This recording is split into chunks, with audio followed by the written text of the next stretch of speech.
المحشي بكل انواعه لازم تقفي كده انتباه وتضربي له تعظيم سلام. ولادي كان نفسهم في عصبان او ممبار، بجد انا كمان كان نفسي فيه بقالي ياما قوي ما اكلته وعملته بقى، وكانت يعني عايزه اقول لكم جوزي قال لي انا اول مره اكل عصبان او ممبار حلوه قوي كده، كلها كذا مره. بس لا يعني الراجل لما يشكر في الست بقى يعني احلى حاجه ان جوزك هو اللي يشكر فيكي. عايزه اقول لكم ولادي كمان ما شبعوش منه من حلاوته، قالوا لي ماما عايزين منه تاني. تعالوا اقول لكم الطريقه سهله قوي وسريعه جدا. هتجيبي بصلتين كده وتنزلي بمعلقه توم على حسب الكميه كمان اللي عندك، هتقلبيهم كده وتشوحيهم بمعلقتين سمنه يا دوبك يتبلوا معاكي، وهننزل بقى بالصلصه بتاعتنا.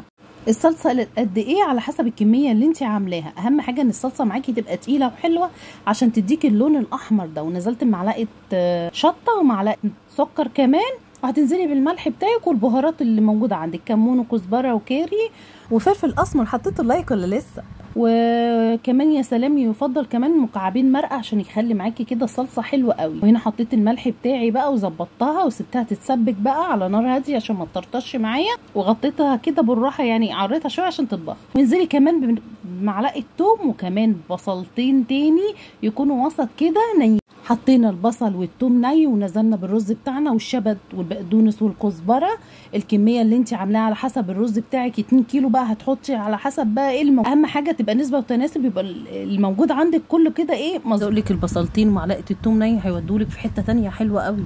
نزلنا بكل ده قلبناه على بعض وظبطنا الملح بتاعنا، وهنجيب بقى العصبان بتاعتنا نبتدي نحشيها شمال ويمين. اهم حاجه عشان العصبان بتاعتك ما تفرقعش منك ما تمليهاش على الاخر، وتحاولي تلمي الرز فيها على قد ما تقدري علشان تبقى حلوه معاكي كده، والميه ما يبقاش فيه والشوربه اللي انت عاملاها ما يبقاش فيها رز ياما في قعره، ان كل ده هيترمى وفي ناس ممكن تاكلها بس يعني الاغلبيه ما بياكل. يفضل الشوربه بتاعتها كده تبقى على قد ما تقدري، ما تمليش العصبان او الممبار جامد قوي عشان ما يفرقعش. زي ما انتوا شايفين هتحطي شمال ويمين، ممكن تحطي من ناحيه واحده بس الاسهل طبعا اللي من هنا ومن هنا علشان هتتملي معاكي بسرعه ومش هتاخد والله العظيم معاكي وقت. يعني انا حشيتهم انا ومامتي كانت عندي ما خدتش فيهم وقت، بس بالنسبه ليا كان عايزه اقول لكم ريحتهم تحفه وطعمها حلو قوي قوي قوي قوي. كمان انا من الناس اللي بحبها قوي وكان نفسي فيها انا وولادي، وبالهنا والشفا طلعت حلوه خالص. وعايزه اقول لكم يعني جوزي قال لي كرريها تاني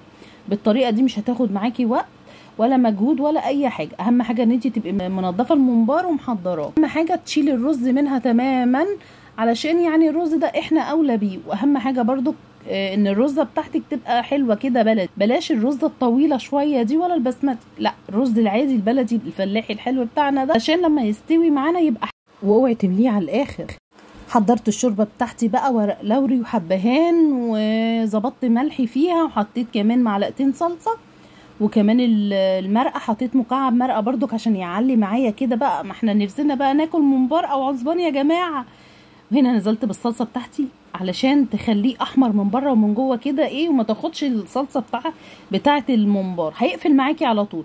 الشوربه بتاعتي غلت ورحت نازله بقى بالممبار او العصبان بتاعي. زي ما انتم شايفين لازم تكون الميه بتغلي، الشوربه تكون غلت معاكي، وما تقلبيش يا ستي، سقطي كده سقطي الكميه كلها، واول ما تخلصي تصبري 5 دقايق وبعد كده تبتدي تقلبي. ليه يا سوبر ماما؟ علشان اول ما هتقلبي ممكن يطلع منك او يفك.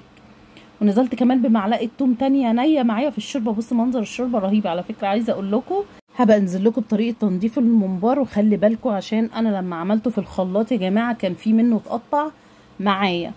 هنا مش هنقلبه كتير، وهنا هيبتدي بقى يستوي معايا. هياخد معاكي وقت قد ايه؟ مش هياخد وقت يعني ساعه الا ربع بالكتير قوي ويكون استوى معاكي. اهم حاجه بس ما تسيبوش يغلي كتير على النار علشان ما يفرقعش والجلده تستوى منك قوي فيقوم مفرقع. هتشوفيه كده بالشوكه وهتحسي ان الرز ده مستويه تمام قشطه كده خلاص. نبتدي بقى نحمر. هنحط الزيت بتاعنا ومعلقتين سمنه ونبتدي نحمر. عايزه تعمليه زيت تقدري، عايزه تحطيه سمنه تقدري، عايزه تعملي ميكس الاتنين تقدري. امانه عليكم تشجعوني بقى معاكم سوبر ماما.